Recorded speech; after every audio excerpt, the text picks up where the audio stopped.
Today we're going to talk about factoring special cases. We've got three different types of special cases that we're going to talk about. The first one is a difference of squares, which you've seen before. And for a difference of squares, what you have is two perfect squares being subtracted. So here is the just general way to factor a difference of squares. So here's a little mini example. Now x squared is obviously x times x.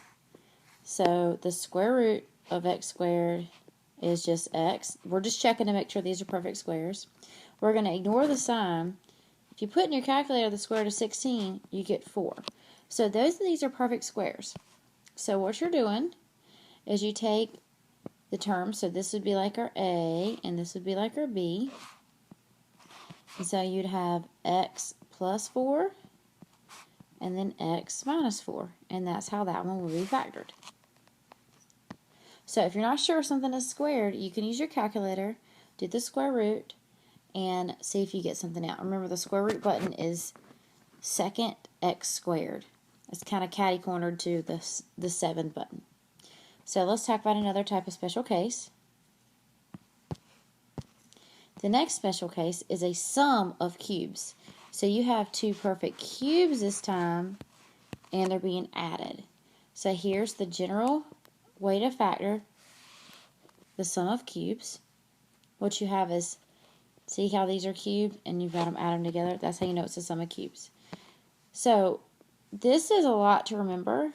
After we go over the next one, there's a way, I've got a little saying to help you remember it. So let's go ahead and let's try this little mini example. Now, you ever heard of this thing called a cubed root? I hope so.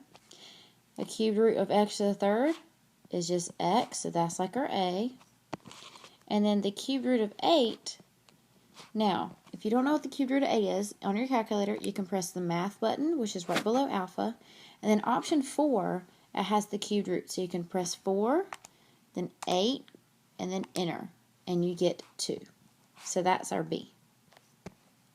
So you do a plus b, so that's x plus 2,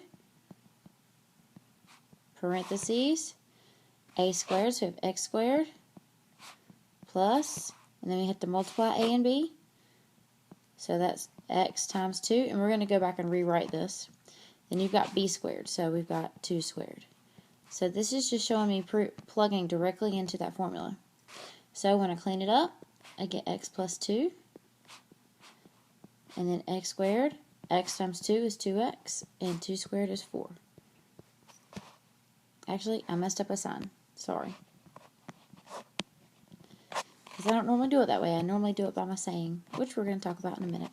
So that's the completely factored form here. Okay.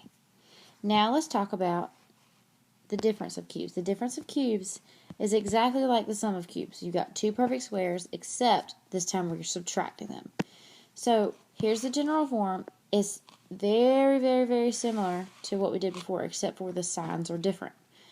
So let's do this one.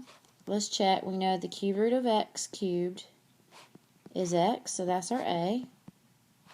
And then the cube root of 27, if you put that in your calculator, you get 3. That's your b. So we have a minus b, so that's x minus 3. Then we have a squared, which is x squared, plus a times b, so that's x times 3, plus b squared, so that's 3 squared. And let's clean it up. And so we have x minus 3, parentheses, x squared, plus, and from that we get 3x, and then 3 squared is 9. So that's the completely factored form here. Now, you're sitting there going, all right, Ms. Grant, how in the world am I supposed to remember this formula? Now, if you remember a couple years ago, there was this really terrible rap song, but it was kind of catchy. So, to help you remember this, this is what we're going to use. These are like our lyrics to our song. And I'm going to kind of, I guess, rap it, and here are the lyrics. So here's how it goes. We're going to play karaoke. So we say first one, second one, first one squared. First one times the second, and the second one squared. Same sign, different sign, always plus. There was a song about a whole brick, half brick, quarter brick, something. I don't know. He's like, okay. So that's the tone of this. I'm not a singer. I'm a math teacher. But again, I'm going to go over it. So you say, first one, second one, first one squared. First one times the second and the second one squared. Same sign, different sign, always plus. So I'm going to go back to the one we just did, and this works for sum and difference, because the only difference between those is your signs. So as we're doing this, this is quote the first one, and this is our second term. So with the saying or the song, what we're do is I'm just going to refactor this one. I'm going to set up, we're going to have a binomial and then a trinomial. So we have first one, second one, first one squared.